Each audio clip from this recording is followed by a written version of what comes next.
Samedi 28 octobre 2023 avaient lieu les obsèques de Marwan Bereni.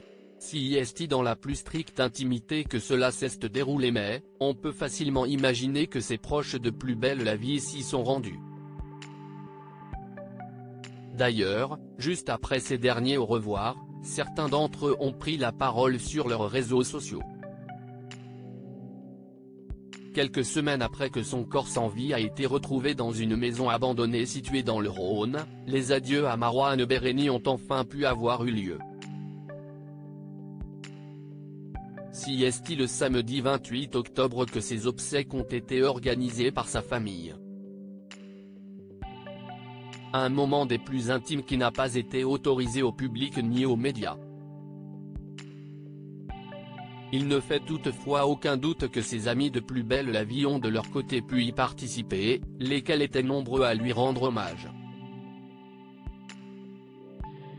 Et justement, au cours du week-end, certains d'entre eux ont repris la parole sur Instagram pour adresser un dernier message au jeune acteur disparu à l'âge de 34 ans.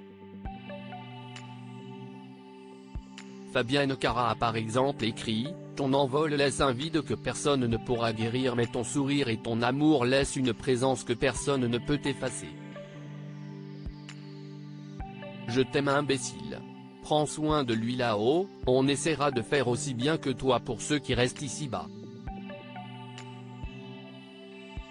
Alors trouve la paix », accompagné du hashtag 28 octobre 2023. Si est également son ancienne compagne Colline Dinka qui a partagé un poignant texte sur ses réseaux sociaux, ou encore David Bayo.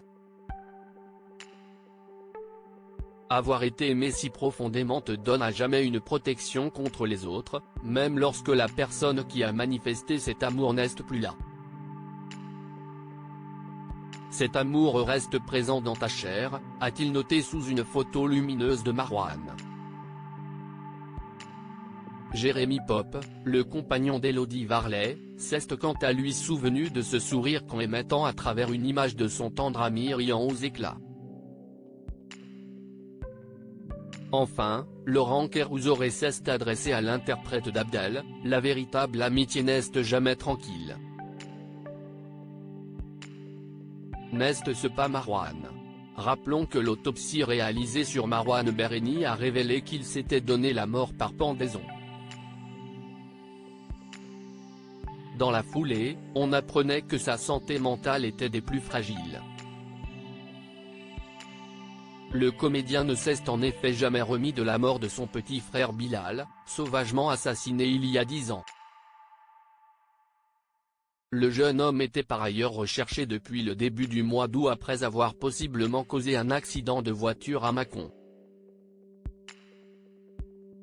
Accident dans lequel une femme prénommée Sandra avait été renversée par un 4x4 que l'acteur se faisait prêter.